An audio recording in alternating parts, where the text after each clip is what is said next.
n'importe quel imbécile peut vendre des illuminations de Noël en octobre. Il me dit l'idée c'est de les vendre au mois de juillet.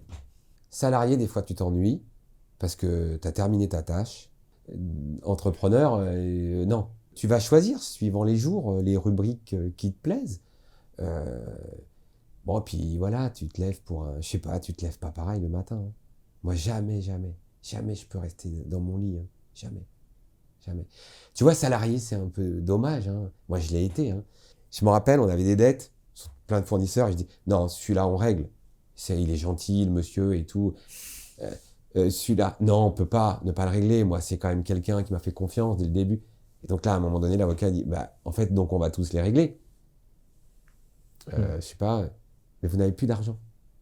Donc en fait, il m'explique que ces gens-là, que vous en réglez une partie ou pas du tout, vous serez, pour eux, vous serez un con, vous serez un salopard.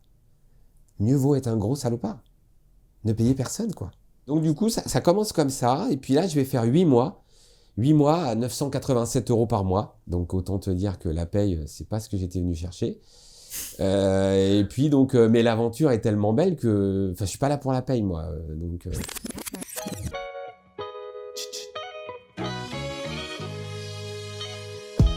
Chaque dimanche matin sur ma chaîne YouTube Grand Angle, une interview d'une personne avec un parcours extraordinaire qui nous inspire. Vous pouvez aussi écouter le podcast sur grandangleeco.com/podcast. Allez, c'est parti. Rénal Granchette, bonjour, merci d'être avec nous aujourd'hui. Bonjour.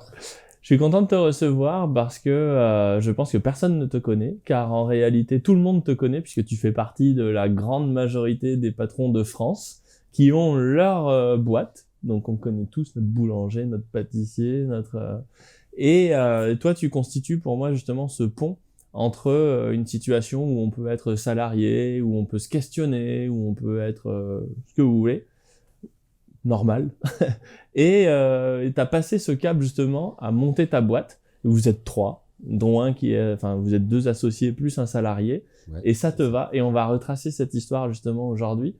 Parce que c'est important de montrer que tous les entrepreneurs ne sont pas Jeff Bezos, Elon Musk ou des affamés du boulot qui bossent 12 heures par jour, 7 jours sur 7. Voilà. Donc, explique-nous déjà ce que tu fais aujourd'hui. Alors, moi, ma société, elle distribue tout ce qui est matériel d'éclairage public. Notamment, on est spécialisé dans tout ce qui est décor et illumination de Noël. Donc, pour les collectivités, je ne travaille quasiment uniquement qu'avec des collectivités ou indirectement avec les installateurs qui installent les éclairages. Donc on a les armoires électriques, on a tous les panneaux qui sont les panneaux à LED, les radars pédagogiques et illumination Noël illumination Noël, c'est vraiment la rubrique qui me fait plaisir. Je m'éclate à faire ça. Voilà. Ça fait un bout de temps maintenant. Parce que c'est joli ou parce que ça paye ou les deux? Ouais, non, mais ça paye. Non, j'aime bien arriver dans une commune, voir un petit peu comment on va pouvoir orienter un projet. Est-ce qu'on part dans une thématique ou est-ce que on essaie de tout recentrer sur le cœur de ville, tout dépend du budget. Enfin voilà, c'est créatif. c'est créatif, ouais. Et puis les gens qui s'occupent de ça au sein des mairies, hein, les élus, c'est quand même c'est intéressant pour eux, c'est ludique. Il y a un côté sympa, on se détend. Voilà. C'est pas comme si tu devais commander des bancs ou du mobilier urbain. Voilà, c'est quand même un petit peu plus rigolo, quoi. Tout le monde est content de faire ça parce que c'est joli et que c'est Ouais, sympa, je quoi. crois, ouais. On a en plus plus en plus de femmes s'occupent. Souvent, c'est le service communication maintenant qui gère ça. Donc, les femmes, elles sont quand même assez créatives. Elles pensent moins, si tu veux, à équiper un poteau d'un motif, quoi. Aujourd'hui, elles sont plus dans la création. Donc, non, c'est intéressant. Donc du coup, Tu m'expliquais que tu travailles avec un gros fournisseur qui... Ouais, qui est un des plus gros. Hein. Tu peux donner le nom si On tu peut veux, on s'en donner fout, on n'est donc, pas à la bah, télé. c'est- Hein. la société Blachère Illumination, hein, qui est connue et reconnue. Hein. Donc c'est combien de chiffre d'affaires Bon, je sais pas exactement, hein, mais c'est entre peut-être c'est plus de 50 millions. Hein. Ah, donc Voilà. c'est un grossiste. Ah oui, oui, c'est voilà, l'aventure pour eux a démarré il y a 48 ans à peu près, et puis le fondateur est une personne incroyable et qui voilà, qui est basé en France, hein, à côté d'Avignon, et voilà, c'est très agréable de distribuer cette marque, vraiment, quoi. Parce qu'en fait, eux, ils vendent pas à la mairie de Tourcoing. Enfin, j'en sais rien, je sais pas où est Si, si, Tourcoing. si. Mais, Alors, tu sais. alors, ils ont, hein, ils ont leur clientèle, ils ont les collectivités, mais ils font appel, parfois, est-ce que c'est des entorses, hein, je sais pas. Ils font appel à des distributeurs, à des grossistes comme nous, euh, alors qu'ils ont un réseau commercial, hein, qui est quand même en place. Mais nous, on vient pour renforcer un peu leur équipe et pour travailler parfois avec des cibles un peu différentes qui ont besoin de qu'on soit plus présent. Je sais pas, notamment les installateurs. Moi, les installateurs, c'est des gens que je visite tout au long de l'année. Alors, c'est quoi un installateur? Un installateur, c'est les groupes, hein, comme Vinci, Bouygues, Engie. C'est les installateurs ont les contrats pour les collectivités pour installer l'éclairage public, pour s'occuper de la maintenance d'une commune en termes de lumière. Hein. Et alors eux, c'est des gros aussi, Bouygues Vinci. Pourquoi c'est ils sont pas très, en très direct gros. avec le grossiste? Parce qu'ils ont ils traitent sur le pays dans leur ensemble, non? Bah oui, alors dans l'ensemble, l'installateur prend un marché, c'est un marché d'éclairage public. Dans ce marché, s'il y a les illuminations de Noël, pour lui, ça représente en termes de chiffres, c'est 10%, pas plus. Donc c'est pas non plus, il a envie de se concentrer plutôt sur son marché, de bien faire son travail, voilà, en termes d'armoire, voilà, d'équiper la ville. Les illuminations de Noël, voilà, c'est un peu cyclique pour lui, donc il arrive à un instant T, il doit les faire. Donc ils Donc, sous-traitent, quoi. oui, bah en fait, il a besoin peut-être de quelqu'un qui lui apporte un service constant, une connaissance vraiment du terrain, de quelqu'un qui les a aussi peut-être installés, parce que c'est bien gentil de proposer un catalogue, c'est super joli sur la photo, mais après, si lui en amont se prend la tête à installer, bah voilà, l'idée c'est pas non plus qu'il se pourrisse la vie pour installer un motif. Est-ce qu'on peut dire qu'au lieu de prendre un salarié, ils préfèrent passer par toi pour gérer cette flexibilité? Ah oui, complètement. Oui, complètement, parce que de toute façon, alors, ils ont des chargés d'affaires, pareil, hein, le chargé d'affaires, dans sa mission, il va gérer l'éclairage public, il va gérer la maintenance, et il va gérer les illuminations de Noël. Mais parfois, les illuminations de Noël, le chargé d'affaires, ça l'intéresse pas. Donc il va falloir le motiver. Nous, on est là pour essayer de l'intéresser à ça. Et puis parfois, tu tombes sur le chargé d'affaires, ça va l'intéresser. Et donc là, tu progresses énormément, quoi.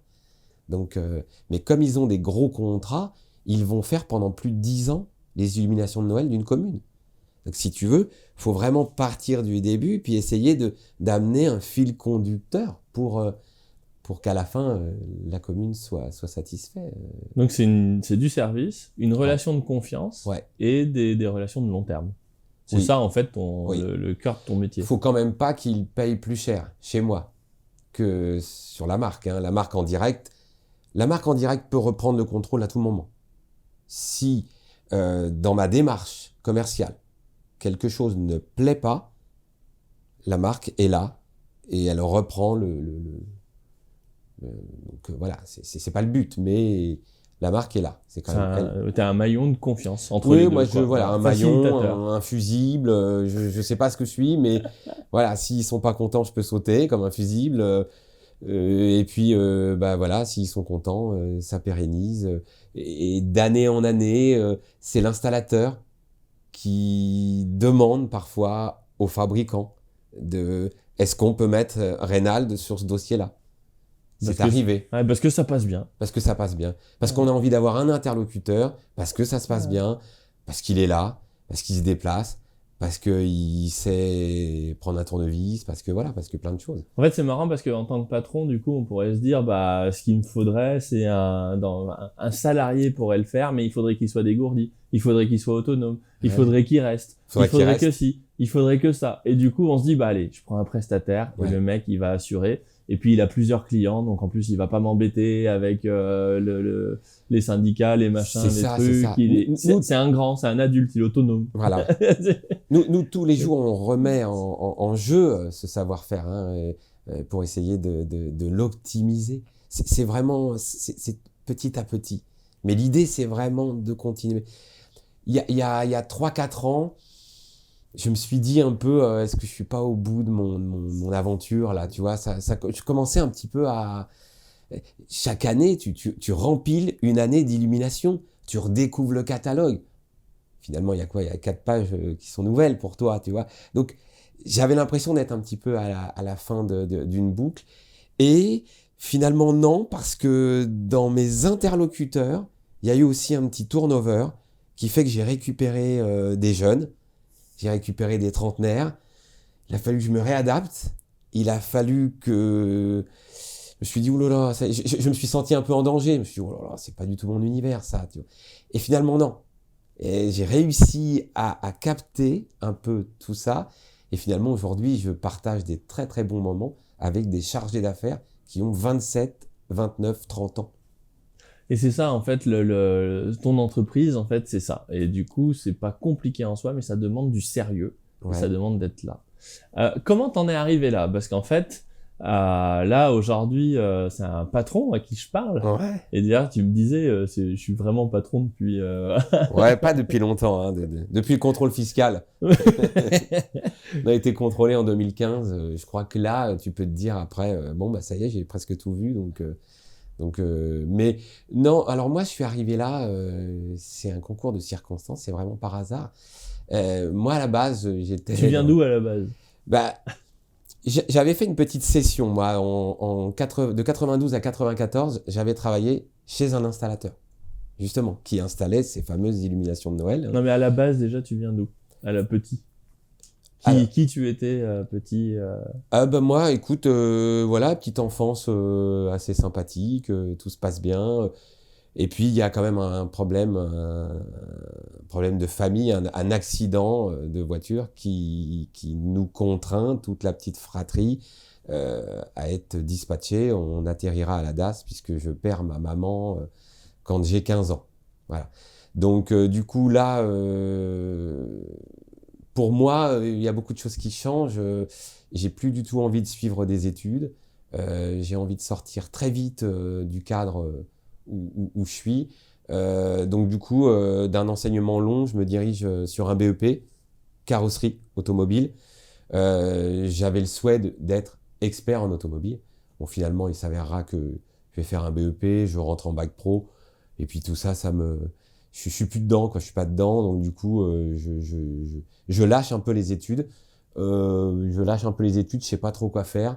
Du coup, j'atterris dans une boîte d'éclairage public, pas du tout dans la carrosserie.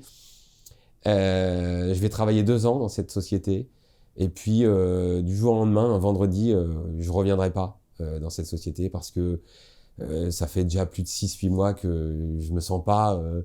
je suis pas bien dans ce format, quoi. Tu faisais quoi dans cette société? J'installais les illuminations de Noël.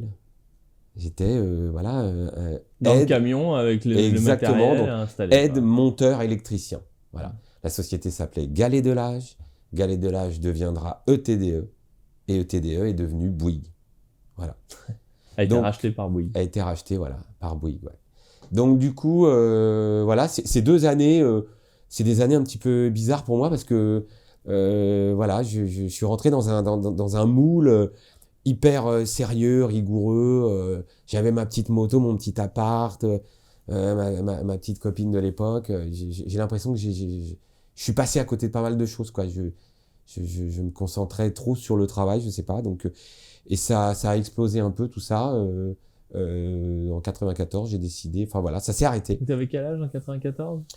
Eh ben écoute, 94, je devais avoir 20 ans, ouais, 21 ans. Ouais. Et là, 21 ans, je plaque tout, mais pour rien. C'est-à-dire que je sais pas ce que je vais faire, quoi. Donc, Ouais. et Tu à l'époque, démissionnes et tu t'en vas. ouais, Ouais. exactement. Je démissionne, ouais, on me pousse un peu à la démission. J'avais fait un peu une connerie, si tu veux, avec la moto, parce que je faisais beaucoup de moto, moi. Donc bon, je faisais un peu le con en moto aussi des fois, donc j'avais fait un peu le con en moto, notamment dans le centre.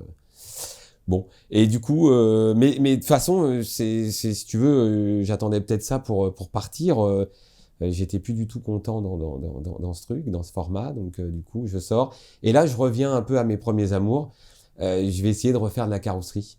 Donc là, on est une bande de 3-4 copains où on sait pas trop si finalement on est animé par l'envie de faire la fête ou par l'envie de réparer des voitures ou on sait pas trop quoi. Donc, mais par contre, ce que je peux te dire, c'est que pendant quelques années, on est beaucoup sortis, on a acheté des voitures qu'on a retapées, qu'on revendait. Il n'y avait pas beaucoup de choses qui étaient déclarées. Donc du coup, voilà, on avait les poches pleines de billets. Alors, bah voilà, c'était un peu La fête. la fête, ouais. Et donc, j'ai vécu, moi, mon adolescence. Ce que tu fais à 17, 18, 19, je l'ai fait à 23, 24, 25, voilà. Donc, les boîtes de nuit, les sorties, les copains. Jamais de choses, si tu veux, graves, quoi. Mais la fête, quoi. L'insouciance. Et puis, à cette époque, voilà, tu dois avoir quoi? Un paquet de cigarettes. Qu'est-ce qu'il te faut? Tu as besoin, à l'époque, de 50 francs. Hein, tu vois. T'as pas besoin de... Donc du coup, et puis ça a pris de l'ampleur tout ça, parce que finalement on a commencé avec une voiture qu'on a achetée, qu'on a réparée, qu'on a revendue.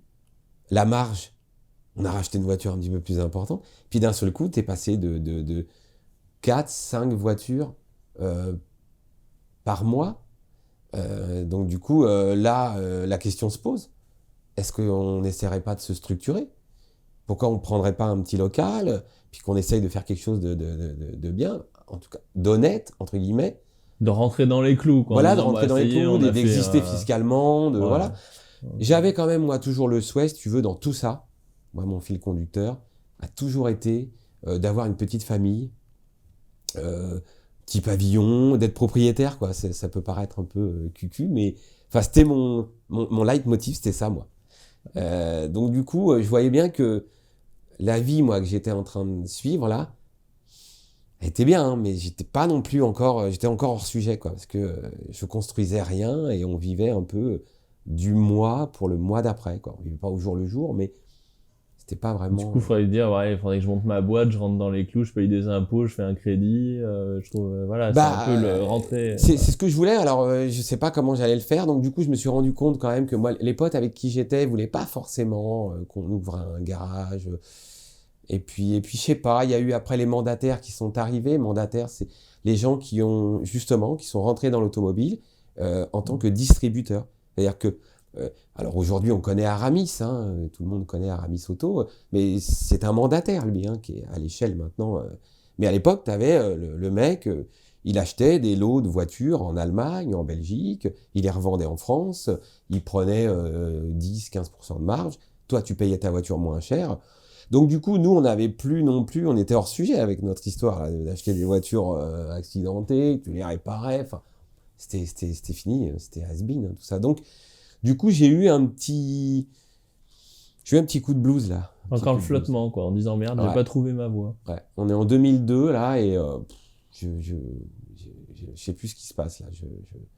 Je veux arrêter, ça se passe plus bien. Et du coup, mon beau-frère de l'époque, très sympa, me dit écoute, avec ta sœur, viens, on a loué un petit chalet au sport d'hiver, viens avec nous, quoi, ça te fera du bien. Et là, il me dit écoute, il y a une place chez nous, par contre, c'est standardiste, quoi. C'est vachement moins marrant que de réparer des bagnoles avec les copains en buvant des bières. Alors, je lui ai dit, écoute, de toute façon, j'avais un peu d'argent de côté et tout. Je lui ai dit, bon, je veux voir ce que c'est que le monde de l'entreprise, quoi. Donc, je dis, vas-y, moi, je fais.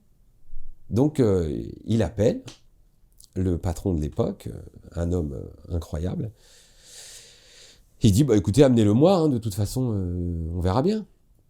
Et donc, je commence sur un poste comme ça, qui va durer 2 semaines en tant que standardiste. Donc, je me souviens, mon beau-frère m'avait fait sur un cahier tout un petit, un petit discours. Alors, réponse A, bim, tu devais aller là, tac, tac. Je devais prendre des rendez-vous, tu vois, voilà, Donc, j'étais sur un bureau, le bureau de l'époque, il était à côté des chiottes. C'était le plus petit bureau, tu vois, on aurait dit Madame Pipi, tu vois, t'étais là, tu rentrais. Alors, je voyais tout le monde, bon, mais j'étais là, voilà, pour répondre au téléphone, et ça m'a plu. Ça m'a plu. Déjà, j'avais des collègues, tu vois, on m'a appris à passer un fax, je savais pas faire tout ça, quoi.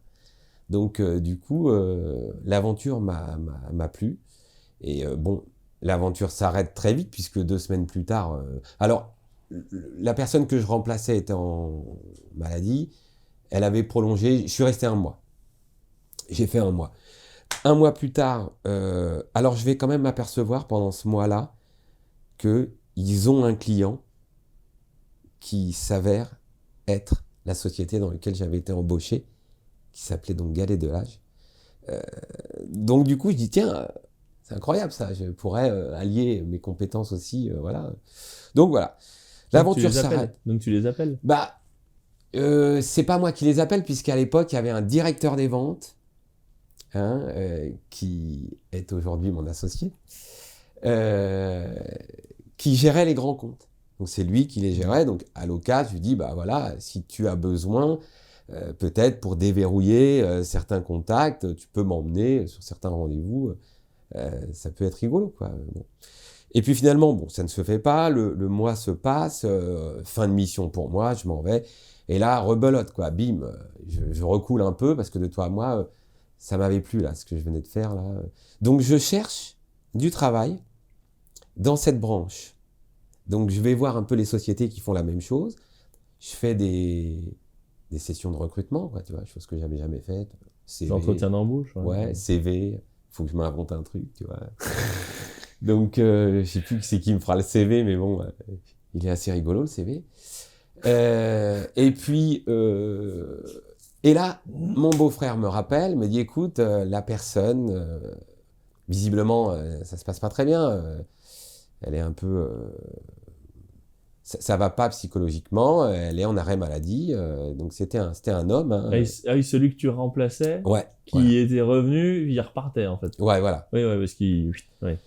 Il était en train de sombrer, je crois que voilà, c'est une personne qui voilà, se sentait pas plus très bien, donc voilà, arrêt maladie, et là, je repars sur, je sais pas, je crois que c'est un peu indéterminé. Alors là, je serais plus standardiste. Je vais être un peu standardiste, binôme avec mon beau-frère de l'époque. Donc lui, qui faisait un chiffre assez incroyable, qui savait de quoi il parlait, voilà. Donc du coup, je vais être un peu son binôme, quoi. Alors on disait à l'époque son chaouche, voilà. Son quoi? Son petit chaouche. C'est quoi un chaouche? Tu sais, c'est un petit homme à tout faire, quoi. D'accord, ouais, assistant, quoi. Ouais, voilà. Donc, mais c'est toujours moi qui ai le crayon en main, c'est toujours moi qui ai le bloc-notes, je note tout, lui fait ses rendez-vous, il est très à l'aise. Et donc, je me nourris aussi de lui, puisque, voilà, commercialement, je crois que c'est quand même quelqu'un qui sait de quoi il parle au niveau de la vente. Donc, du coup, ça commence comme ça, et puis là, je vais faire 8 mois à 987 € par mois. Donc, autant te dire que la paye, c'est pas ce que j'étais venu chercher. Et puis, donc, mais l'aventure est tellement belle que, je suis pas là pour la paye, moi. Donc, et d'ailleurs, on voit bien je suis un peu hors sujet dans la société. Je vais au restaurant le midi, tu vois, c'est pas compatible avec ma paye, quoi. Je crois pas que, voilà, c'était compatible. Mais j'apprendrai petit à petit, justement, à me raisonner et à comprendre ces codes-là, tu vois. Le midi, on dépense 9,50 € pour manger, pas 22 €. Donc, voilà un peu comment ça s'est déroulé. Et puis, du coup, là, ça y est, j'ai fait le tour de la question. Euh, et je suis plus content du salaire. Au bout de combien de Au temps? bout de 6 mois, 6 7 mois? mois, Ouais. ça y est, là, maintenant, les gars, salaire, c'est fini, là. C'était rigolo au début, mais voilà. Et du On va causer maintenant. voilà. Non, on va pas causer, parce qu'à l'époque, je savais pas trop causer, moi. Tu vois, et je vais faire un rendez-vous incroyable avec le patron de l'époque, puisque moi, je prends rendez-vous pour lui dire que je m'en vais. Donc là, tout le monde est un peu déçu, quoi. Ouais. Et mon beau-frère me dit, puisqu'en fait, moi, je voulais vraiment tout le temps lui faire plaisir à lui, hein, qu'il soit content de moi. Voilà, je voulais pas le mettre en porte-à-faux non plus. Donc là, je lui dis, je vais partir. Hein, voilà. Donc lui me dit, non, non, t'as raison, c'est ce qu'il faut faire. De toute façon, je pense pas qu'ils te donneront ce que tu demanderas. Enfin voilà, donc si tu as des idées de... En fait, lui, dans ma façon d'aborder les choses, avait lui aussi compris que je voulais partir, quoi, en fait. Mais il y avait juste un problème de salaire, je voulais pas forcément partir, moi. Et donc là, le rendez-vous, il est assez simple.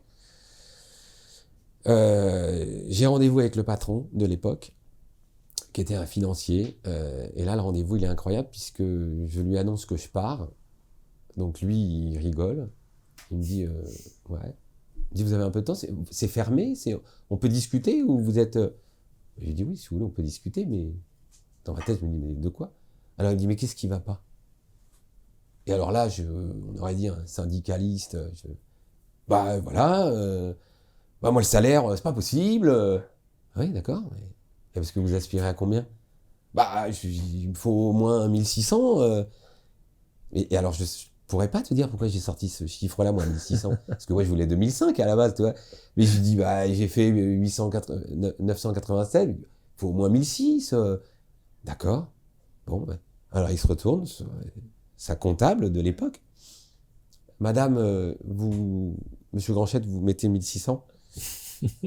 Alors, là, je dis, puis je continue, quoi. Puis alors la voiture, moi j'ai un Kangoo, il fait 50 degrés l'été, je sors en costume, j'ai des auréoles. Enfin, c'est pas possible d'avoir une voiture comme ça.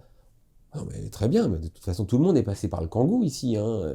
Mais qu'est-ce qui... Bah, je sais pas, je voudrais une Clio. Ah, mais... Madame, vous mettez une Clio de porte blanche, hein, vous faites un contrat. Alors là, je dis, mais qu'est-ce que c'est que ce truc là? Et puis alors le téléphone, ça c'est plus possible. Moi j'appelle avec mon téléphone. Oh non, mais ça, je comptais vous le dire. Donc on vous met une ligne orange. Voilà, vous avez un téléphone. Voilà, c'est bon, on a tout vu. Et là, je dis bah ouais. Bon bah, vous pouvez retourner. Maintenant vous avez du chiffre à faire. Hein, il me dit, hein. Allez-y. À lundi. Ah, voilà. Et là donc tout le monde. Alors il y en avait même qui écoutaient un peu à la porte. Tu vois, j'ai soupçonne d'avoir écouté à la porte. Donc, quand je ressors. Ils applaudissent, voilà. C'était un peu n'importe quoi. Du coup, bah là, je vais commencer l'aventure de commercial junior. Donc là, j'ai une voiture, j'ai des rendez-vous, je dois en faire 5-6 par jour, minimum. Compte rendu de visite, tu vois, tout un format. Voilà, là, je vais quand même apprendre le métier. Un vrai salarié. Ouais, voilà, ouais. Commercial. Non, ouais. Ouais. Moi, j'ai jamais trop rendu les rapports de visite hein, de toi à moi, mais bon, ça c'était peine perdue. Mon beau-frère était pareil de toi à moi. Je crois que tous les deux, le patron avait un peu de mal à obtenir certains trucs comme ça, mais on faisait du chiffre, ça marchait, donc voilà quoi. Donc, et là, Et tu me disais qu'à un moment, il avait essayé de t'attraper là-dessus, le patron, sur les rapports, là. ouais, bah les rapports, bah c'est-à-dire que non, c'est-à-dire que parfois on ramenait des notes de frais de restaurant qui étaient un peu conséquentes. Hein. On allait au resto.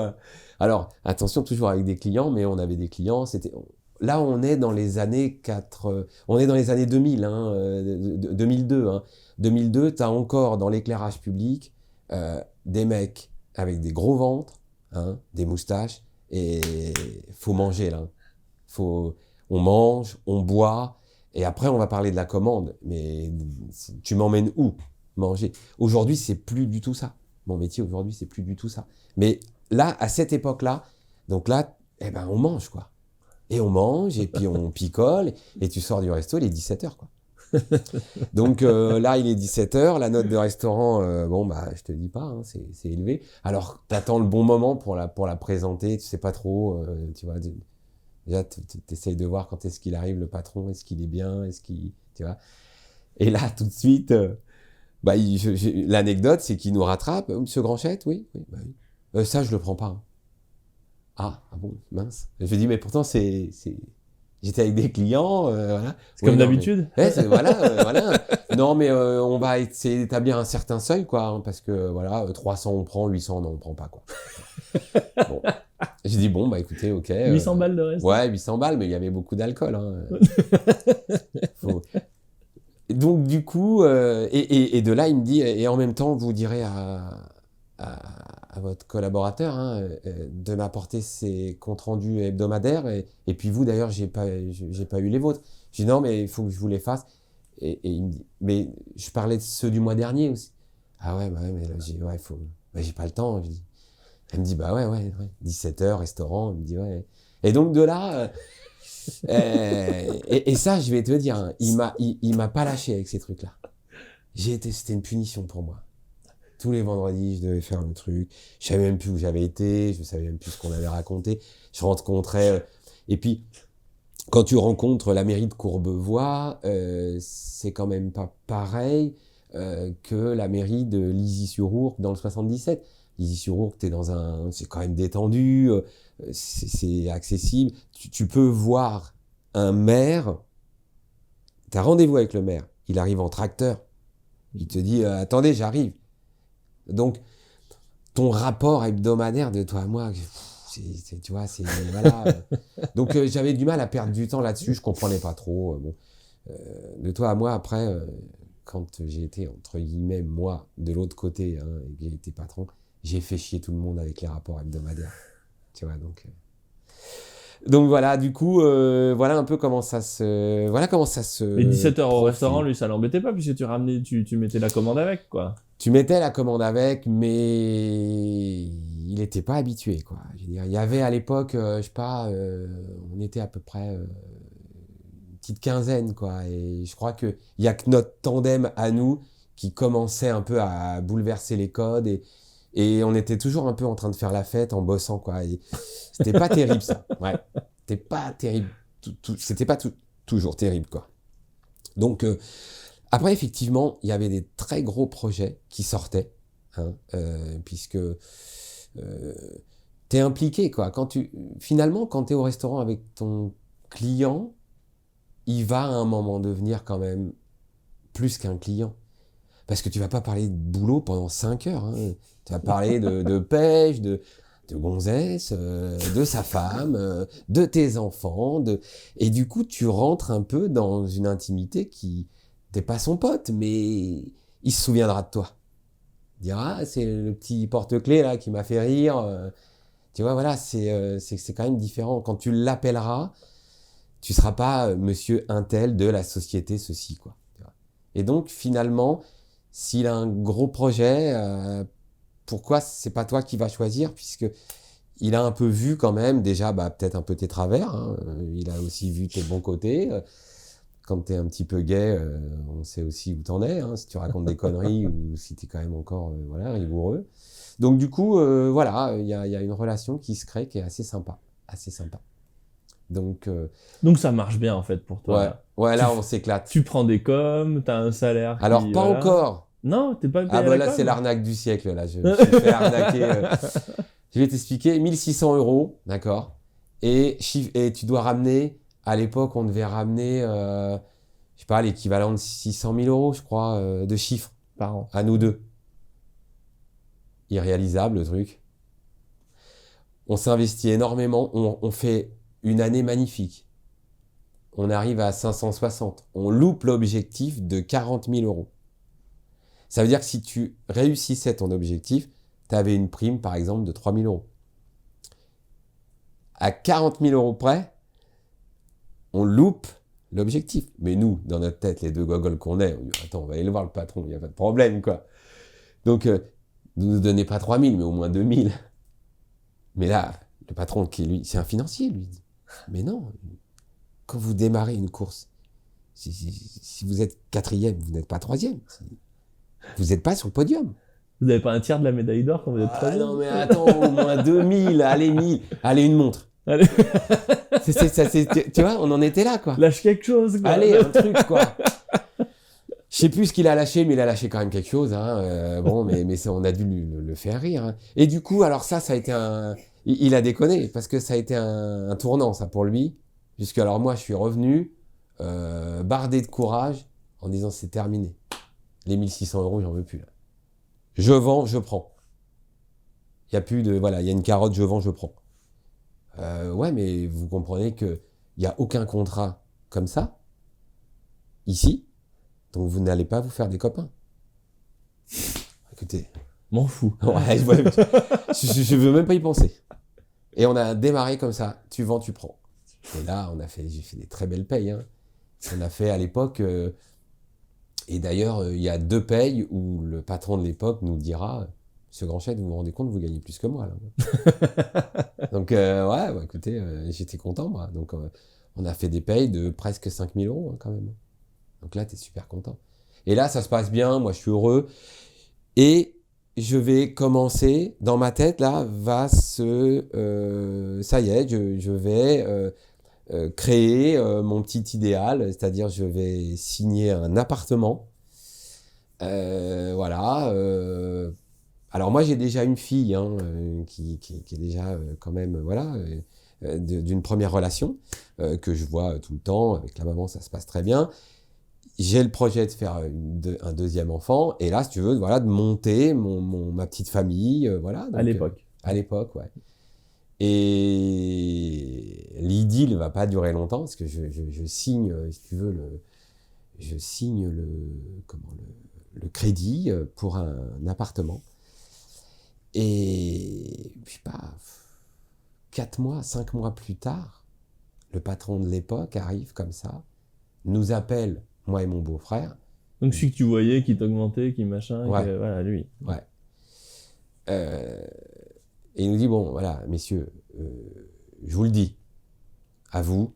Alors, il avait certainement conscience, lui, que on était, si tu veux, c'est pas qu'on était... On était des bons commerciaux, certainement, mais un peu dangereux et en tout cas pas saisissables. Alors, tu vois, il faisait quand même attention toujours à nous. Par exemple, s'il nous voyait pas au bureau, il était inquiet. Il dit, ils sont où? Ils sont en boîte de nuit, ils sont en garde à vue, ils sont où? Tu vois, il demandait toujours aux autres. Ils sont où les deux là? On sait pas, tu vois. Et c'était. Alors il nous appelait pas directement, mais il faisait appeler quelqu'un et demandait. Il répond pas. Il revenait 1 heure plus tard. Bah. Donc là, bienveillant, il vient nous voir, dire voilà, messieurs, pour moi, c'est au mois d'avril. L'aventure s'arrête, je ferme. Hein? Mais c'est-à-dire, on ferme quoi? Ah, mais je ferme le rideau. C'était une holding. Ce patron avait une holding. Il gérait 3 sociétés. Cette 3e société, il la fermait. Visiblement, elle n'était pas assez rentable. Je sais pas, je pourrais pas te dire pourquoi, j'ai jamais compris ça. Il la fermait. Boum. Là, moi, je te dis même pas ce que je prends là. J'ai pris le TGV en pleine tête là. Donc je rentre. En gros, il vous dit vous êtes viré quoi. Bah dans 1 mois ça s'arrête quoi. Voilà, donc voilà. Alors là je vois le chômage, je vois tous ces trucs là. Moi je vois c'est négatif quoi. Tu vois je pense à l'immobilier, je vais revenir moi vendre des bagnoles. Je sais plus là. Ça se bouscule.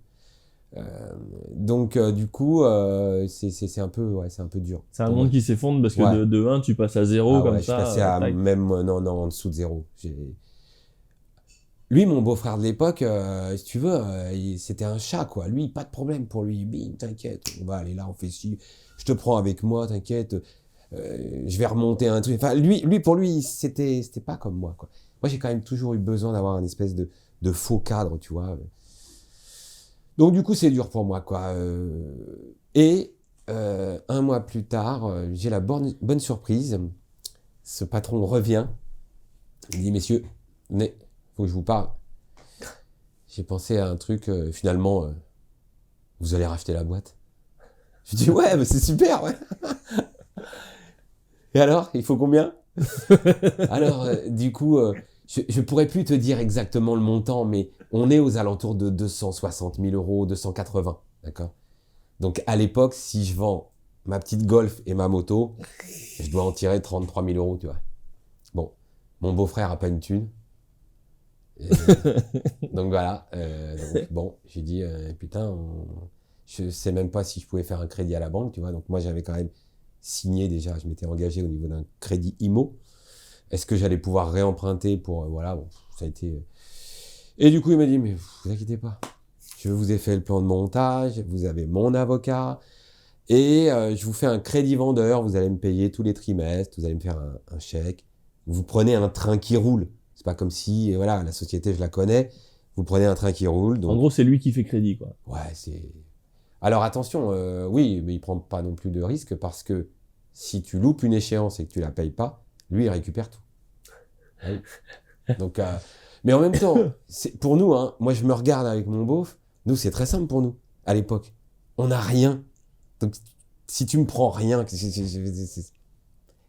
es prêt nous, c'est ce que je disais, on était bon à tout et bon à rien. Tu vois? Voilà, oui, moi j'ai toujours dit oui, oui, on y va. Et donc lui nous sort le montage, il nous dit voilà, le bon montage, vous prenez le chef des ventes, il a à peu près 15-20 ans de plus que vous, c'est quelqu'un qui aspire quand même à être le gérant. Hein, raisonnable. Ouais, voilà, c'est le bon père de famille, hein. Il va gérer l'argent, parce que vous, voilà. Le beau-frère de l'époque, lui, il va rester dans son rôle, la com, médiation, ramener du business, ramener... il avait ce pouvoir, lui, de générer du mouvement autour de lui. C'est quelqu'un qui génère du mouvement. Tu vois. Et moi, toujours pareil, mon petit boulot, le commerce, le bloc-notes, je prends des notes, je fais les projets, je les construis, on va au bout, je les livre, voilà. Sauf que tu étais associé à 30% après, quoi. Enfin, un tiers. On était tous un tiers, associés, ouais. Ouais, j'ai pas trop compris ce que ça voulait dire, hein, de toi à moi. Si, j'ai signé, je sais même pas ce que j'ai signé.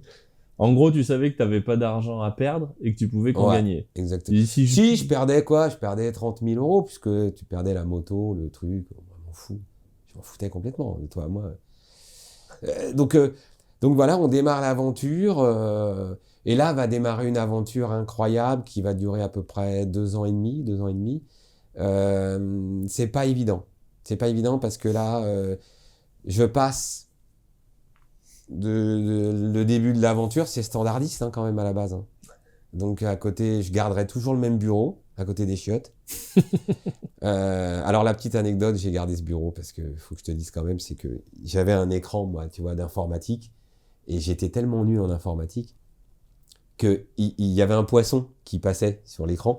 Et bon, je faisais croire que je tapais des trucs, tu vois. Mais ça m'intéressait pas ce truc-là, je notais tout à l'ancienne, quoi, sur un papier. J'ai eu énormément de mal à me mettre à l'informatique, c'était pas mon truc. Bon. Donc du coup, je gardais ce bureau parce que personne ne voyait l'écran. Donc on sait pas ce qu'il fait derrière son truc, tu vois. Donc du coup, ça m'allait bien, j'ai gardé ce bureau. Et puis, non, là, on est passé quand même de, un peu, voilà, commerciaux à patron. Donc, aux yeux des autres, parce que l'équipe est restée en place. Sauf qu'il y avait des gens qui avaient 25, 30 années de boîte là-dedans.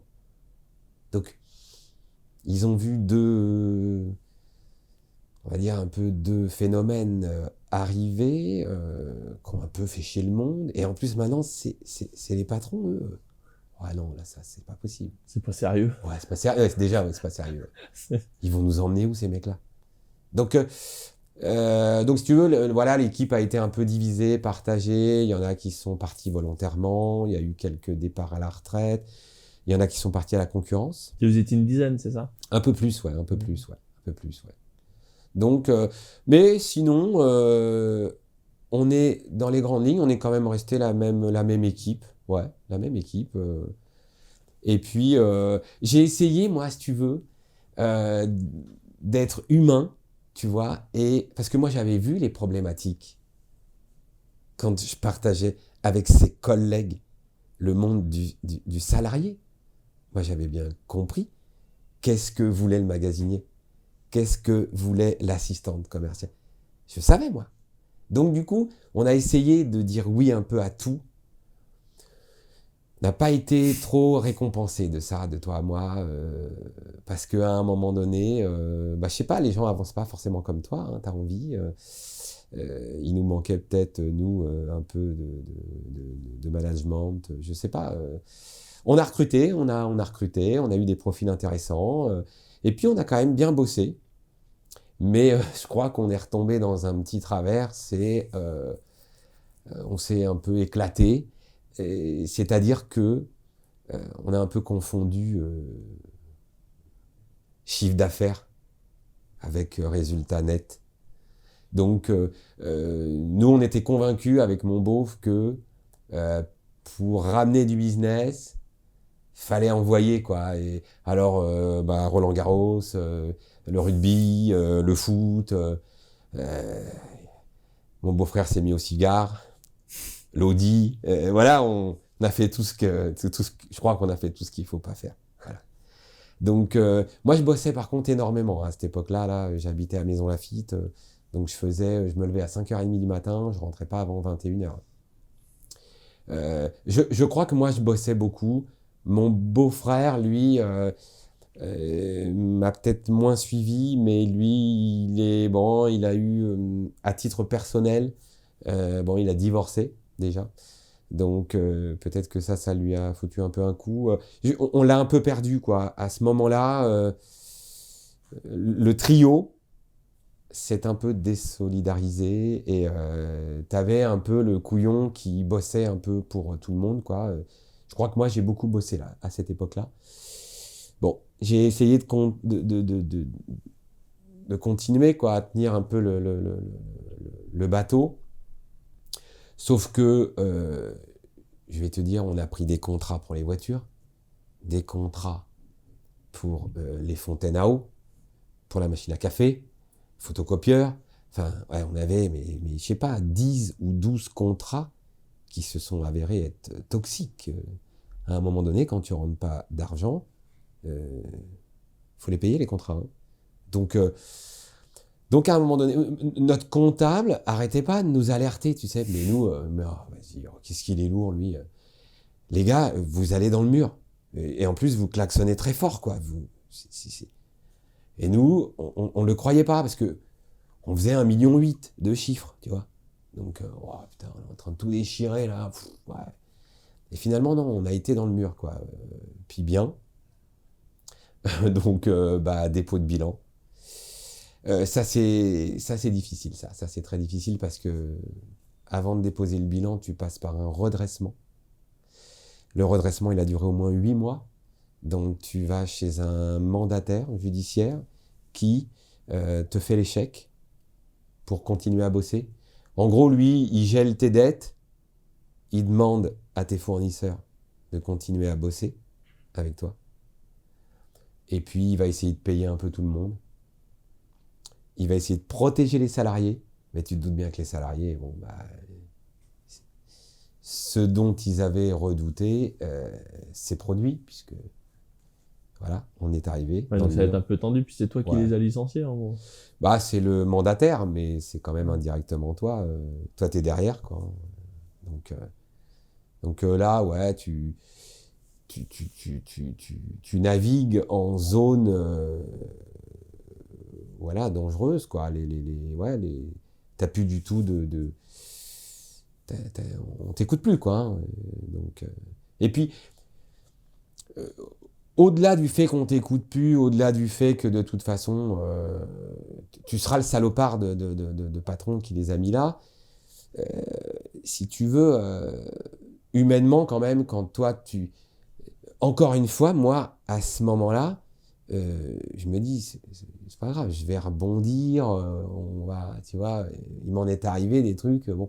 Mais eux, je pense quand même à eux, t'as un magasinier qui vient d'acheter un petit pavillon, il a 2 enfants, t'en as un autre, enfin, tu te dis, merde, ils vont aller où ces gens-là, quoi? 20 ans, 22 ans de maison, je les ai mis là, quoi. Donc, c'est très dur le redressement, c'est une période. Et comment tu l'as vécu, du coup? Comment tu l'as... Pas bien. Ça, c'est pas une période que j'ai bien vécue. Après, c'est passé, hein, les mois passent, et puis bon, bah voilà. Je pense pas, à l'heure aujourd'hui, je pense que aucun d'entre eux ne m'en veut. Parce qu'ils ont aussi compris tout le cheminement, tout ce qu'on a voulu faire, bien faire. Ils ont compris pourquoi on a raté et que dans le fond, ils ont compris aussi que on n'était pas du tout malveillant. Hein. Et puis si vous n'aviez pas été là, ça se serait arrêté 2 ans plus tôt. Effectivement. Oui, nous, Ce qui fermait la boîte à la base. Il y a eu un petit rap de 2 ans et demi où ils se sont bien amusés quand même. Hein, parce qu'ils ont bien rigolé aussi. Comment ça, ils se sont bien amusés? Parce que je te dis, on continuait quand même de faire un peu les cons, nous. Hein. On sortait. Des fois, mais le magasinier, il s'amusait, lui? Non, mais moi et l'associé, oui. On continuait encore de les faire rire. Je pense que eux-mêmes ne savaient pas si ils étaient où les patrons aujourd'hui, quoi. Hein, tu vois, voilà. De temps en temps, ils devaient nous appeler pour nous dire vous êtes où, quoi. Voilà, mais on était sur des rendez-vous, mais il y avait voilà ce petit doute comme ça. On était, je crois qu'on était difficilement à l'époque. On n'avait pas trop d'emprise, quoi. Tu vois. J'ai l'impression que voilà. Donc là, voilà, le redressement va être compliqué. Liquidation. Et là, liquidation, on va prendre un avocat. Un avocat, très très bon avocat, qui à l'époque, moi je ressors du rendez-vous. Alors là, c'est mon associé actuel, qui était aussi le gérant de l'époque, hein, qui va nous présenter, qui va me présenter cet avocat. L'avocat est hyper cher, quoi. Enfin, moi, jamais de la vie, j'aurais pensé mettre 25 ou 30 000 euros dans un avocat. Pour moi, c'était pas pensable, ça. Et finalement, il s'avère que, voilà, il les mérite, hein, il n'y a aucun problème là-dessus. Il nous a expliqué comment on allait sortir de cette liquidation avec un peu d'argent, nous permettant de remonter le même business, plus petit, sur un format plus petit, plus court, et différemment, quoi. Et c'est ce qui s'est produit, quoi, vraiment. On l'a écouté. Alors, la petite anecdote, c'est que, tu vois, moi, aujourd'hui, enfin, je me rappelle, on avait des dettes, plein de fournisseurs, et je dis, non, celui-là, on règle. Il est gentil, le monsieur, et tout. Celui-là, non, on peut pas ne pas le régler. Moi, c'est quand même quelqu'un qui m'a fait confiance dès le début. Et donc là, à un moment donné, l'avocat dit, bah, en fait, donc on va tous les régler. Je sais pas, mais vous n'avez plus d'argent. Donc en fait, il m'explique que ces gens-là, que vous en réglez une partie ou pas du tout, vous serez, pour eux, vous serez un con, vous serez un salopard. Mieux vaut être un gros salopard. Ne payez personne, quoi. Ce que disait Tapi, il disait, vu que la peine de prison c'est la même, quand on est un escroc, vaut mieux faire des grosses escroqueries que des petites escroqueries. En fait, tu vois, le monde... Quand j'étais dans le monde de l'automobile, je traînais dans un monde qui était quand même un petit peu douteux, hein, de toi à moi. Hein. C'était pas toujours très clair, l'histoire. Mais finalement, le monde de l'entreprise, il est tout aussi nébuleux. Hein. Là, quand l'avocat te dit faut régler personne, tu te dis ah bon? C'est-à-dire, voilà, alors, voilà, la banque prend une dette, URSSAF, enfin, tout ça, tout le monde prend. Tu clôtures quand même, je sais plus, on est à presque 400 ou 500 000 euros de dette. Hein. Tu laisses une ardoise de 400, 500 000 euros quand même. Donc, de toute façon, tu les as pas, c'est pas que tu veux pas. Non, mais tu les as pas de toute façon. Donc, du coup, il y en a qui sont assurés. Donc, ceux-là, tu vas essayer de les appeler, de voir un petit peu s'ils t'en veulent vraiment, quoi. Hein, tu vois, parce que l'idée, si tu veux repartir sur une nouvelle aventure, c'est quand même de savoir si les gens vont rebosser avec toi. Hein. Parce que si tu es tout seul à croire que tu vas redémarrer ton aventure, c'est pareil. Hein. Et donc, du coup, les gens comprennent, les gens t'expliquent qu'ils sont assurés, les gens t'expliquent qu'ils vont perdre un peu d'argent, mais que, en continuant, au fil des prochaines commandes, on va réussir à remonter un peu la dette, hein, entre guillemets. Hein. C'est virtuel, tout ça, mais voilà. En gros, ils disent que ouais, ils veulent, sous condition que tu payes cash. Tu m'as planté évidemment. de 20 000, je vais être remboursé de 15 000 par les assurances auxquelles je cotise. En gros, tu m'as planté de 5 000. C'est 5 000 euros.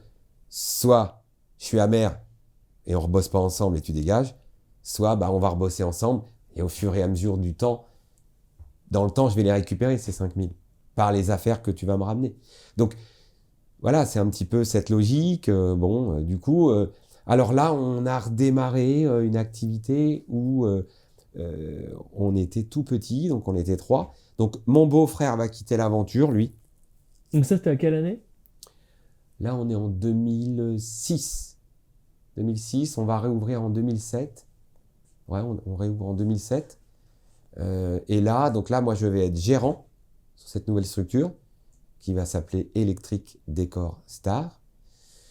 Et on va reprendre le plus petit bail que nous avions sur l'ancienne société. C'était donc le bail, c'était la réserve où on s'en servait pour faire les cons, nous, tu vois, personnellement, boire l'apéro, enfin tout ça. Il y avait donc pas de toilettes, c'était à la base pas des bureaux. Donc du coup, il va falloir qu'on recrée quelque chose, qu'on remette des toilettes. Donc moi, j'ai commencé la nouvelle aventure sans toilette. J'allais faire pipi en face dans un bar. Et puis, pas d'électricité, pas de chauffage. On a recréé quand même en décembre. Donc je travaillais avec des gants. J'avais froid aux mains. C'était vraiment... voilà. Et de toi à moi, dans la confidence, on n'avait pas le droit d'avoir ce bail. On n'avait pas le droit. Donc j'avais conservé les clés et secrètement, j'allais le matin, j'ouvrais et je pouvais à tout moment rencontrer un agent immobilier qui aurait fait une visite pour... Tu squattais tes anciens locaux. Je squattais mes anciens locaux. Ouais.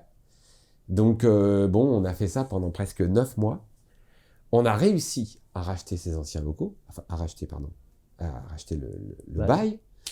On est reparti sur un nouveau bail, et puis après, l'aventure a démarré.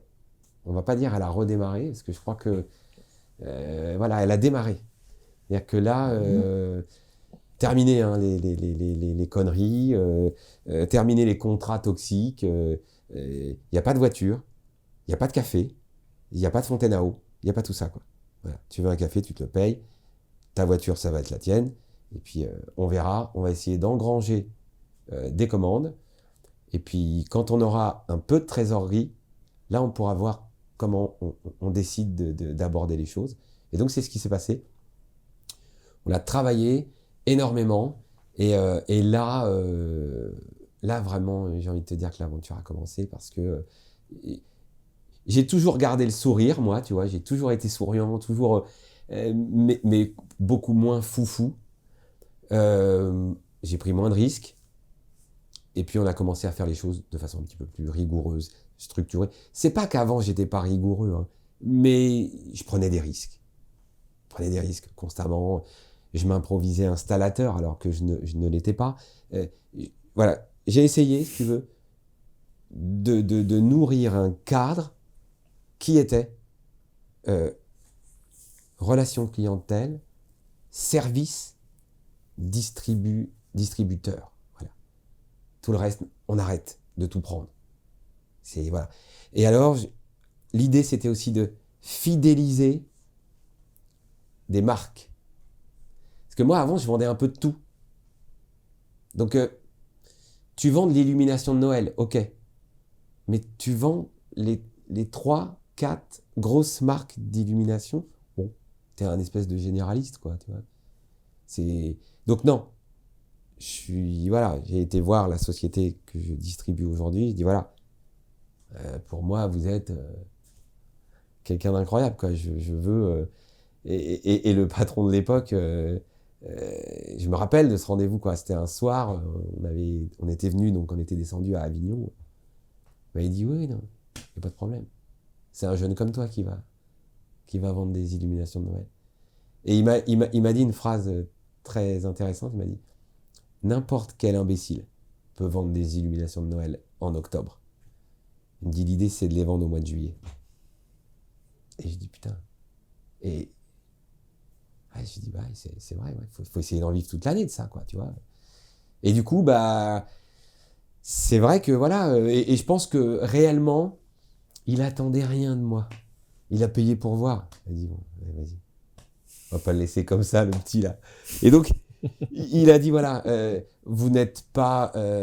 tu sais que tu as des cotations en France, un truc qui est très mal fait, on cote ta société, c'est la SPAC. Hein. Bon, c'est une arnaque monumentale, cette connerie, mais bon. C'est un organisme privé qui se permet de coter son entreprise. Le risque. Ouais. Le risque. Donc, si tu veux, si tu essayes un peu d'optimiser ton bilan, tu vas un peu enlever de l'impôt, tout de suite, bim, hein, ça y est, ta note, elle va redescendre. Hein, tu vas tomber dans les sociétés un peu à risque. Hein. Donc, du coup, à l'époque, on n'avait pas du tout une bonne note. Hein, donc, on était assuré à hauteur peut-être de 30 000 euros, tu vois. Donc, lui, il a dit, moi, je vous mets un encours de 60. Si vous avez besoin de plus, vous m'appelez. On montera l'encours, on en discutera, on verra sur les affaires et tout. Et donc, on a démarré comme ça. En fait, c'est marrant parce qu'il y a deux choses jusque-là. C'est-à-dire que déjà, tu es passé du commercial qui voyait que sa lorgnette de commercial Ouais. à un patron responsable.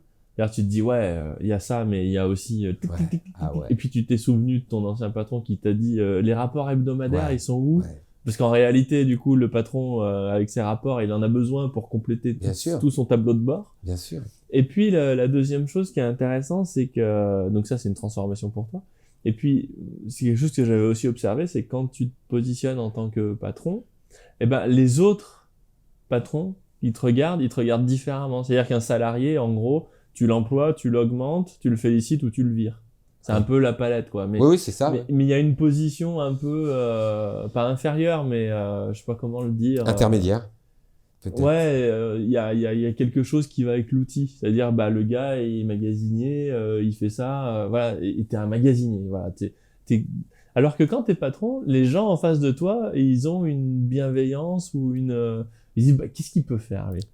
Tu sais que pour le magasinier, hein, s'il était là, il te le dirait, ce magasinier est devenu presque graphiste. Il me faisait mes projets. C'est-à-dire que c'est simple, son métier de magasinier, en gros, c'était de 8h jusqu'à 14h, il avait du taf. Après, il tournait en rond. Moi, j'ai dit, écoute, ça serait bien que tu me donnes un coup de main. Et moi, j'ai beaucoup trop de travail. Et je peux pas, par contre, faire le magasinier. Donc, il me faisait des trucs incroyables. Des devis, des mises en page. Mais des trucs de dingue que jamais de ma vie je sais faire, moi. Il se faisait plaisir à faire ça. Donc, voilà, voilà l'idée. Mais après, moi, j'ai été mauvais dans le management, quoi. Je sais pas, j'ai raté un truc. Je crois que peut-être qu'il aurait fallu plus je sais pas, de lignes, de cadres, je sais pas. Ils m'ont pas écouté, quoi. C'est-à-dire qu'à un moment donné, on n'a pas avancé ensemble. Tu vois? Ouais, t'as pas eu l'autorité Ouais. du patron vis-à-vis d'eux, quoi. Ouais. Ils t'ont plus vu comme un copain ou comme un... Ouais, comme un copain, ou je sais pas ce que je générais pour eux. Ils m'ont vu comme, ouais, je sais pas, quelqu'un de riche, je sais pas. Je peux pas te dire. Il y avait de l'amertume, tu sentais que... Tu vois, je veux dire, un magasinier, on monte, on descend. Il y a un barème quand même. Un magasinier, tu vas gagner 1002 net, 1004. C'est énorme. À un moment donné, je peux pas te mettre 2000. Donc, qu'est-ce que tu fais pour pallier à ça? Tu dis, écoute, t'as pas le permis de conduire. Je vais te payer le permis de conduire. Le fameux Kangoo, là, que moi je voulais plus, je vais te le donner. Tu rentres avec. Tu fais ce que tu veux avec ce Kangoo. Tu peux, le week-end, faire tes petites bricolages, t'amener ta petite famille, enfin voilà. Et tu vois, je vais essayer d'amener d'autres choses. Le salaire, c'est un salaire de magasinier, mais je vais t'amener d'autres choses, quoi. Et ben, tu sens que ce qui est étonnant, c'est qu'on te dit non. Pourquoi? Il m'a dit non. Il m'a dit non. Ben, c'est intéressant, mais ça, c'est un peu... Est-ce que c'est pas une façon de voir le monde? C'est-à-dire, le gars, il dit, moi, je suis salarié. Ouais. Et au final, mon boulot, c'est ça. Et je me limite à ça. Enfin, voilà, je m'identifie à ça. Alors que toi, quand tu deviens patron ou quand machin, tu vas voir ton fournisseur, là, qui croit qu'à moitié. Ouais. Et il te dit, écoute, fais. Et Ouais. toi, tu lui dis, ok, je vais faire. Mais t'imagines si je n'avais pas été le voir? Parce qu'il y en a plein qui m'ont dit, mais laisse tomber, tu vas l'appeler, il va te rigoler au nez. J'ai dit, c'est pas grave, je loupe quoi? J'ai pris le billet de train. Il était là. Je pense qu'il a rigolé, ouais, ça c'est sûr. Mais pas devant moi. Mais c'est vachement important ça, parce que ça m'est arrivé il y a pas longtemps aussi avec une galère. Et puis j'ai appelé un copain, là, Olivier Delamarche, et puis je lui ai dit, bah tiens, j'ai besoin de parler, j'ai besoin de causer, j'ai besoin de...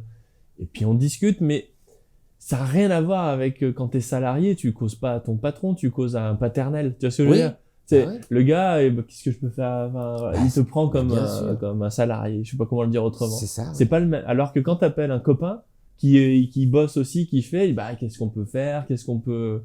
Ouais. Tu vois là, tu vois ce truc là qui Exactement. est... Mais moi, j'ai toujours écouté les gens. J'ai eu 2 ou 3 personnes importantes dans ma vie, hein, qui ont suivi un peu mon parcours. Réellement, par contre, je m'en suis inspiré ou je les ai écoutés. Eux n'ont peut-être pas perçu tout le temps que je les écoutais, mais bien sûr que je les ai écoutés. Ça cogitait. J'essayais de mettre un peu de sel et de poivre dans ce qu'ils avaient dit, mais je les écoutais, ouais, je les écoutais. Tu vois, mon associé, aujourd'hui, c'est un mec, mais on a une relation qui est incroyable, tu verrais. On peut s'engueuler, mais il faut fermer la fenêtre, tu vois. mais même pas 20 minutes plus tard, tu vois, il vient, bah tu fais un petit café, connard. Oui, gros con. Et c'est terminé. Il n'y a pas d'amertume, il n'y a rien. Rien. Et, et, et moi, je dis qu'il est has-been, mais c'est normal, il a presque 20 ans de plus que moi, donc je le charrie, c'est un pépé, c'est un senior. Et lui, je suis un branleur, je sais plus comment il me dit. Mais c'est une relation qui est intéressante parce que, mine de rien, il a un parcours il sait de quoi il parle. Quand il arrive dans une banque, t'inquiète pas, il voit très bien quand on veut te glisser un calendrier que tu es en train de te faire arnaquer, quoi. Tu vois. Donc, il y a des choses comme ça que tu es obligé de t'en inspirer. Maintenant, je crois que j'arrive à avoir un peu d'autonomie. Enfin, moi, je pense que je suis autonome, mais mine de rien, je me suis nourri de ça. Au début, je me disais, mais c'est quoi cette façon de faire, quoi? Et finalement, non. Et comment tu décrivais justement comment tu décrirais ta position de salarié et ta position d'associé? C'est quoi fondamentalement la différence? Parce que le boulot, à part la gestion et la compta qui est en plus, le boulot fondamentalement, ça reste le même. En fait, C'est la même boîte en plus. ouais, Enfin, c'est le même. pour moi, c'est le même locaux. je suis d'accord avec toi. C'est exactement la même chose. Sauf que, salarié, des fois, tu t'ennuies parce que tu as terminé ta tâche. Faut quand même pas se leurrer, à un moment donné, travaille pas comme un dingue, 5 jours sur 7, c'est connerie ça. Donc à un moment donné, voilà, alors que réellement, entrepreneur, non. Si tu as fini là, tu peux aller passer le balai dans les chiottes, il n'y a aucun problème, quoi. Je veux dire, il y a de quoi faire. Tu peux ranger, tu peux classer, tu peux prospecter, tu peux fidéliser, t'as tellement de choses. Tu peux te mettre dans la compta si t'as envie d'avoir mal à la tête. Et tu vois, tu peux tellement faire de choses. Tellement faire de choses que déjà, tu t'ennuies pas. Et puis, tu vas choisir, suivant les jours, les rubriques qui te plaisent. Bon, puis voilà, tu te lèves je sais pas, tu te lèves pas pareil le matin. Moi, jamais je peux rester dans mon lit. Jamais. Tu vois, salarié, c'est un peu dommage. Moi, je l'ai été. Tu sors le jeudi. Le jeudi, t'aimes bien sortir. Tu sais qu'il te reste que le vendredi. Tu sors le jeudi. Tu rentres à 3h. Pop it up. Voilà. T'iras pas à la mairie d'un tel à 8h du matin. T'iras pas parce que déjà, tu pues l'alcool. Donc, t'iras pas. Donc, tu vas invoquer ma voiture est bloquée dans le parking. Des mensonges, t'en as plein. Une position d'enfant. Ouais. Infantile, quoi. T'en as plein des mensonges comme ça, t'en as plein. Et tu caches un peu ta misère, Voilà. tu négocies. Mais par contre, moi, dans ma position, là, non. T'y vas. T'arrives avec des yeux rouges. Alors, l'avantage, t'as le masque maintenant, donc tu sens moins l'alcool. Mais t'y vas. Tu peux pas louper ça. T'as mis combien de temps pour avoir ce rendez-vous? Enfin, tu vois, tu peux pas. Et puis, quand il est 3h du matin et que t'es en boîte, faut qu'on y aille. Vite. Je me lève dans 4 heures, dans 5 heures. Voilà. Et ça, c'est une position adulte, c'est une position responsable. Responsable. Tu peux plus, voilà. Et ce qui fait mal, en fait, c'est cette position, moi que j'ai beaucoup ressenti aussi en tant que salarié, d'infantilisation. Ouais. Et dans les deux sens, hein, des Mais on fois c'est le gars t'assiste qui se trop. cache, et puis des fois c'est ton patron qui te dit, oh, écoute, ou c'est Bah, tes collègues qui te disent, attends, ralentis, parce que exactement. bon, Bah voilà. Bah attends. Mais tu regardes C'est- bien. On te demande parfois de. Moi, j'ai fait tous ces grands établissements, d'accord, où on te dit, ouais, non, non, va pas trop vite là. Qu'est-ce qu'on va faire c'est pour des demain? cons. Qu'est-ce qu'on va faire demain? Tu te dis, putain, les mecs, ah ouais, on en est là, quoi. Donc, non, non, gérer son temps et tout ça, c'est. Non, Tu vois, par exemple, j'admire, moi, la vente de vêtements. Ça doit être. T'attends le client, pendant 2 ou 3 heures, il y a pas une personne qui va arriver dans la boutique. Et toi, t'es debout. Bonjour. Non, c'est pas possible. Il faut faut générer du mouvement, tu vois. Voilà, donc. Ouais, ouais, je pense que vraiment la différence, elle est très mince au niveau du taf, hein. Mais par contre, t'as l'impression d'être plus libre. C'est une impression. Ah, explique. Attention. Ça, c'est une réelle connerie de croire qu'on est plus libre. Parce que c'est entièrement faux. Je t'explique, quand tu es commercial, comme moi je l'ai été, le vendredi, tu t'inventes un rendez-vous à la mairie de Fontainebleau, c'est quand même relativement loin, d'accord, déjeuner clientèle, ça va déborder jusqu'à 15h30, hein, mais bon, 15h30, tu vas pas revenir au bureau à 16h30 pour faire ton rapport hebdomadaire. Donc tu rentres directement chez toi. Bon, là, si tu veux, tu as arnaqué un peu tout le monde, là. Hein. Mais quand tu peux pas t'arnaquer, toi. Donc qu'est-ce que tu fais quand tu repars de Fontainebleau? Déjà, tu calcules le moment où tu vas générer le moins de temps possible. Quand tu passes ton temps à vouloir économiser du temps. Donc du coup, tu vas plus faire l'erreur d'aller manger à 13h pour sortir du resto à 15h30, parce que 15h30, c'est terminé. Ton après-midi, tu peux la jeter à la poubelle. Donc, bah non, tu arrives à midi, tu essaies de ressortir à 13h45, 14h, salut les mecs, machin, 14h30, tu décolles, 15h30, tu es au bureau. Donc en fait, t'es pas plus libre, tu es même moins libre, mais par contre, tu as un sentiment de liberté. C'est-à-dire que dans ta tête, tu te dis, mais moi, si je veux, je peux. Mais en fait, tu le fais pas. Mais tu peux. Si tu veux, tu peux le faire. Tu peux dire, je ne viens pas. C'était Christelle Gimaret qu'on avait invité dans l'émission, qui a une boîte qui s'appelle EcoClean, avec des milliers de salariés, enfin un truc. Et elle me disait toujours, moi si je veux, je peux prendre mon après-midi. Je sais quand la dernière fois, pose pas la question. Ouais. Mais tu sais que je suis jamais malade, moi. Je veux bien rester comme ça. Assurance maladie, tout ça.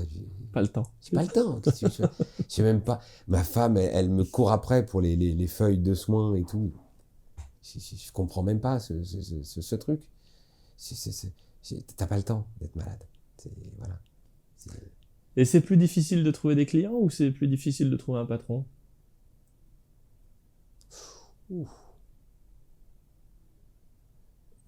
Moi, je pense, hein, je pense, pour moi, c'est plus difficile de trouver un patron. J'ai trouvé des clients, il suffit juste de prendre son temps, de s'intéresser un peu, voilà, tu vois, moi, les rendez-vous, je les aborde jamais avec ma sacoche, mon catalogue, le truc rébarbatif où tu vas faire chier le monde. Vous avez vu, on a un superbe drapeau, là, voilà, c'est horrible, ça. Il clignote. Il clignote. Tu vois. Non, c'est voilà, c'est essayer de capter un peu ce qui lui plaît. Le mec, il a une montre de plongée, tu vois bien que voilà, il aime la plongée. T'en as, tu vois tout de suite, qui vont être axés sur l'écologie. Moi, je connais pas tout ça. Le foot, tu vois, par exemple, moi, tu vois la petite génération là que je côtoie, là, des 30 ans, là. Je vais avec eux au Parc des Princes. Moi, je connais rien au foot. Mais ouais, Icardi, ouais. Je connais rien, moi, au foot. Mais eux m'apprennent. Puis quand je les vois, ils connaissent tout, quoi. le parcours du joueur, le truc, le machin. Je me dis, oh putain, j'ai loupé un truc, moi. et en fait, j'ai capté ça. C'est-à-dire que eux, ils ont bien compris que j'entrais avec... Tu connaissais rien. Oui. Mais... T'étais un mécréant. mais voilà, mais ce qui est bon, c'est que avant d'y aller, on est au restaurant, on parle un peu boulot, et puis je les vois, eux, là, ils parlent de foot, alors j'essaye de capter un truc, tu vois, un nom ou un truc, j'essaye de capter un moment, je veux pas non plus être, moi, le couillon, tu vois, qui est là, je sers plus à rien, là. Donc j'essaie de m'intéresser, et finalement, c'est eux qui viennent vers moi, pour me dire, voilà, bah non, attends, tel joueur, mais non, lui, il sera pas reconduit, lui, il va rentrer à la 20e, lui. Et je comprends mieux ce que je regarde, tu vois. Avant, je comprenais pas, moi, ce que je faisais, tu vois. Je prenais le rugby, je savais même pas ce qu'il fallait faire, tu vois. Mais parce que je pensais que d'être là, en loge, avec un client, tu vois, le mec, il allait signer. Et c'est plus ça, aujourd'hui. Non, non, faut partager le moment. Ça sert plus à rien d'acheter. C'est des conneries, ça. Tu partages un moment. Donc, si le mec, il est, je sais pas, sur la nature, il faut que tu aies des notions, quelques notions, des abeilles. Non, mais tu vois, il faut que tu t'intéresses un petit peu à tout. C'est pour ça que je dis toujours, vraiment, moi, j'ai un client qui m'appelle bon à rien. Hein. Véridique, hein. Ça fait plus de 20 ans. Il a 82 ans. Il m'appelle bon à rien. Mais je crois qu'il a pas tort, quoi. C'est-à-dire que, mais il m'adore. Mais je sais qu'au fond de lui, il a pas tort. C'est-à-dire que je sais parler de tout, mais est-ce que je connais réellement, profondément quelque chose? Mais je pense que c'est ça. Je sais capter un truc à chacun, et voilà. Puis je crois que je joue pas un rôle non plus, quoi. Tu vois, moi de toi, moi je joue pas un rôle, quoi. Quand à un moment donné ça passe pas avec quelqu'un, ça passe pas. Tu vois, tu essaies, j'essaye pendant 1 an d'aller par là, on revient là, je vais te proposer ça, tiens, j'ai un copain qui fait ça, ça marche pas, faut pas insister. Et quand tu cherches un patron, pourquoi tu fais pas ça? Quelle est la différence quand tu cherches un patron? Parce que chercher des clients, en fait, tu nous expliques que c'est s'intéresser aux gens et de se demander ce que tu peux faire pour eux. Ouais. Et pourquoi un patron, c'est con? Enfin, pourquoi trouver un patron, c'est... Non, mais c'est... Pourquoi tu vas avec un CV, avec un patron? Ouais, mais tu vois, par exemple, moi, le CV, hein, je fais un CV en fonction de ce que recherche le patron. Pas du tout en fonction de ce que j'ai fait, parce que tout ça, c'est des conneries. Je veux dire, moi, demain, je peux être agent immobilier. C'est un secteur qui m'intéresse. J'ai beaucoup d'amis qui sont dans la profession. Je sais que si demain, je veux me mettre dans ce métier, je vais aller les voir. Je vais leur dire, apprenez-moi le job, les mecs. Je sais, les clients, tout ça, je sais. Mais maintenant, apprenez-moi à faire un compromis. Il va me manquer des choses. Le syndic de copro, comment ça gère, voilà. Tu vois, il me manque ça. Mais demain, si je fais un CV, est-ce que je vais pas, et que je postule pour l'immobilier, est-ce que je vais pas être obligé de mettre dans le CV que j'ai le BTS IMO, je sais pas, ça va le rassurer le mec. Est-ce que j'ai pas, tu vois, si je lui dis, voilà, bah moi, avant, je faisais des voitures, elles étaient accidentées, puis on les réparait. Ah oui, on me dit, ouais, ok, ouais. Tu vois, il va peut-être avoir peur d'un profil comme ça. Il va se dire, soit je le prends parce que lui, il va tout me vendre, mais je vais avoir du mal à le canaliser, celui-là. Donc, si j'ai du mal à le canaliser, est-ce qu'il va pas me poser un problème dans mon équipe? Est-ce que des mecs comme moi, est-ce que ça pose pas un problème dans une équipe? Parce que, oui, moi, j'accepte les règles. Oui, j'ai compris le règlement.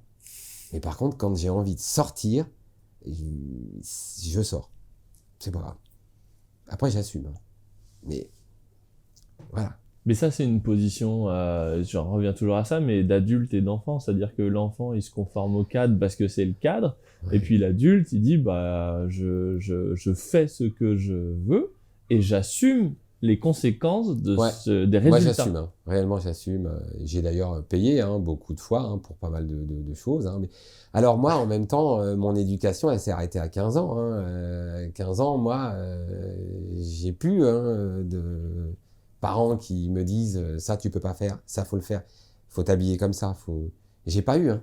J'ai eu quand même un gros flottement de toi. Moi, c'est quand même... Donc du coup... Ouais, mais je suis encore enfant, moi, tout me fait rire, tout m'amuse. Moi, mes gosses, je peux sauter dans l'eau habillé, c'est pas grave. Voilà, Et pour autant, t'as appris la responsabilité à la dure. Ouais, oui. Et quand tu vires des gens, quand t'as planté une boîte, Là, c'est pas drôle. Oui, non, là, c'est pas drôle, non. Mais de toute façon... Et ça t'a pas échaudé pour... Non, je pense qu'il faut transformer. J'essaye toujours, moi, de transformer une mauvaise action ou un mauvais résultat. Il faut le transformer en onde positive. Parce que dans la vie, tu peux pas rencontrer que des choses incroyables. Tu vas payer ta facture de EDF, tu vas payer tes impôts. Rends le truc un peu plus positif. Je sais pas comment les impôts, c'est dur, mais voilà, t'as fait une mauvaise action. Voilà. T'as conduit trop vite sur l'autoroute, voilà, c'est une mauvaise action. Tu prends tes responsabilités parce que tu te dis, moi, je vais pas me faire gauler. Et puis quand tu te fais gauler, en plus, t'es pas content. Tu revendiques que c'est des cons. Donc, t'auras plus le permis. Voilà. Et puis on t'a plus la voiture. Bon, ok. Mais c'est pas pour autant que je ne roulerai plus vite. Non. Je vais essayer de rouler autrement, à d'autres endroits. Voilà, je sortirai toujours du cadre. Mais là, par contre, maintenant, ça, je peux plus le faire, quoi. Ou alors, je roule vite, mais pas trop non plus. Je peux quand même repartir. Tu vois, ça veut dire que... Voilà, essayer de pas se dire... je me suis fait gauler, c'est tous des salauds, tu vois, voilà, j'ai plus le permis, donc j'ai plus de travail, c'est à cause d'eux. Non, non. Voilà, tu vas travailler différemment. Moi, j'ai été travailler en transport. Le transport en commun, c'est pareil quand j'ai découvert ce truc-là. C'est un truc de fou. Mais j'étais un touriste, moi. Je parlais aux gens. Les gens, ils disent, qu'est-ce qu'il me veut, lui? Parce que moi, je me plantais, tu sais, j'ai atterrissé là, j'ai dit, oh là là. Tu voyais le truc, j'ai atterri quand même pour aller à Fontainebleau, j'ai atterri à Nevers. Hein. Nevers, c'est loin. Donc j'ai vu Fontainebleau. Mais la question que je te dise, moi j'ai appelé le client, je lui ai dit, bon, mais il a rigolé. Je lui ai dit, bon, écoute, je ne serai pas là à 10h. Je lui ai dit, parce qu'il faut que je prenne le train maintenant dans l'autre sens, je vais atterrir à Nevers. Là. Mais les clients, tu vois, par exemple, j'ai transformé cette période en positif. Ça veut dire que je n'ai pas caché que j'avais plus le permis. Non, au contraire, non, j'ai fait le con. Voilà. Bon, j'ai plus le permis. Est-ce que vous pouvez venir me chercher à la gare? Véridique, Richard. Je te dis qu'ils viennent te chercher. Mais pourquoi? Parce que ça peut leur arriver à eux aussi. Ça peut leur arriver. Tu crois que le mec, il te dit tout? Il a picolé un peu et putain, j'ai plus le permis. Et d'ailleurs, quand tu grattes bien, de toi, moi, il n'y a pas beaucoup de gens qui l'ont eu toute leur vie, le permis. Hein. Donc, du coup, si tu rentres ton problème, faut pas non plus déballer tout son sac, mais ils sont comme toi, les gens. Ils ont les mêmes problèmes que toi. Hein. Ils ont des enfants qui suivent pas à l'école, qui ont volé dans un magasin. Qu'est-ce que tu veux que je te dise? Moi, on a tous les mêmes choses. Donc, du coup, si tu partages ça avec eux, tu crées un lien qui est... T'es pas un commercial, t'es un mec comme eux. Et le patron, c'est pareil. Et si tu arrives à créer ce lien... Je sais pas, aujourd'hui, en tout cas, de toi à moi, j'irai pas chercher un patron. C'est sûr qu'à mon âge, aujourd'hui... Ou t'es quel âge? 48 quand même. Ouais. C'est bientôt la retraite. Hein. Ah, attention, il y en a un qui s'en occupe, hein, ça va reculer. Hein. Ah oui, c'est vrai. Non, mais voilà, je dis toujours ça à ma femme. Je dis, tu sais, moi j'avais décidé, tu sais que j'avais un rêve, moi, quand j'avais 25 ans. J'ai dit à tout le monde, à 50 ans, j'arrête. Alors, pourquoi? Parce que moi, j'aurais bossé 25 ans, mais 25 ans de moi, c'est 40 ans de vous, quoi. Donc, je peux arrêter, moi, à 50. Bon, mais j'arrêterai pas. Enfin, une journée, je m'ennuie. C'est une catastrophe. Je tourne en rond, j'emmerde tout le monde, je fais du bricolage, je gueule, j'y arrive pas, quoi. C'est la retraite, c'est pas possible. Merci beaucoup, Reynald. Voilà. C'est un beau message. C'est moi qui te remercie, c'est moi. Merci d'être resté avec nous jusqu'à la fin de cette interview. Puisque vous avez aimé, pensez à vous abonner à la chaîne Grand Angle Entrepreneur en appuyant bien sur la cloche pour être notifié des prochains épisodes. Merci aussi de partager avec votre entourage, ça nous aide beaucoup à faire connaître la chaîne. À très bientôt pour de nouvelles vidéos. Ciao!